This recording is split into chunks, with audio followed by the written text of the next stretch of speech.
Let me ask you something. When did you last stop and actually look at your life? Not just what's on your plate right now, not the to-do list, not the bills. Where it's going. Whether that's actually where you want it to go. Whether the life you're living right now is one you chose or one that just happened to you.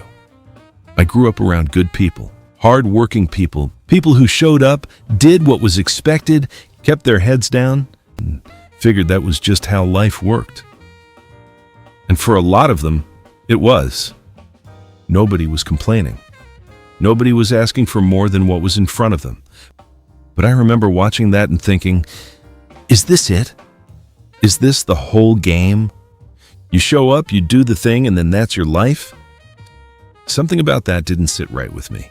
Not because there was anything wrong with the people around me, but because I kept feeling like there was a space, a gap, between the life I was looking at and the life I thought was possible. And I couldn't stop thinking about that space.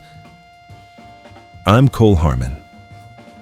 And this channel, The Life Designed, is about that space. The space between the life you were handed and the life you decide to build. Now, I want to be straight with you about something right off the bat. This is not a manifestation channel. I'm not going to tell you to write your goals on a piece of paper, put it under your pillow, and wait for the universe to handle it. That's not how this works. But I'm also not going to tell you that the mind has nothing to do with the life you're living, because that would be just as wrong. Here's what I believe. And I mean actually believe. Not as a concept, but as something I've seen play out in my own life and in the lives of people around me. Your mind is the most powerful tool you have. Not your network, not your bank account, not your circumstances. Your mind. The way you think determines the choices you make. The choices you make determine the habits you build. The habits you build determine the life you end up living. That's not philosophy for the sake of philosophy. That's just what happens, whether you're paying attention to it or not. But here's the part most people skip over. The mind doesn't just respond to what you want.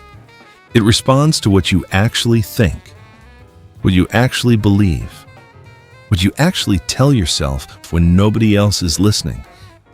And for most people, what they tell themselves is a lot more limiting than they realize. I know because I did it too.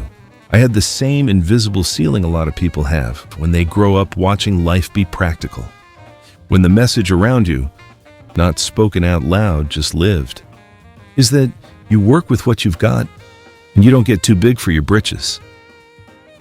That message gets in, even when you don't agree with it, even when you're actively trying to think differently. It gets in. And it quietly shapes what you think you're capable of, what you think you deserve, what you think is realistic for someone like you. So the first thing I had to figure out, and it took longer than I'd like to admit, was how to examine what was actually running in the background. Not the goals I had written down, not the person I was trying to be, but the default thinking, the automatic responses, the story I was telling myself about who I was and what was available to me. Because until you look at that honestly, until you actually examine the philosophy you're operating from, whether you chose it or not, you're just rearranging furniture in a house built on someone else's blueprint. And that's what this channel is going to be about. Not rearranging furniture. Building something deliberately, intentionally, on purpose. We're going to talk about the mind, how it works against you, and how to get it working for you. We're going to talk about discipline, not the punishing kind, the kind that comes from actually knowing what you want and respecting yourself enough to go after it. We're going to talk about habits, patterns, the stories we tell ourselves, and what it actually takes to change them. And we're going to talk about proof. Because at some point, your life stops asking about your intentions and starts asking for evidence. Not perfection. Proof. Look, I don't have a degree in this. I'm not a therapist or a life coach or someone with a list of credentials that's supposed to make you trust me. I'm just a guy who spent a long time thinking carefully about these things because I had to. Because the alternative, drifting through life on autopilot, repeating the same patterns, calling it just how things are, that was never going to be good enough for me.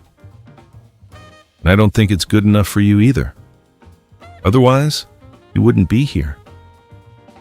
So, if you're tired of drifting, if you're tired of knowing what you should be doing and not doing it, if you're ready to stop living by default and start living by design, you're in the right place.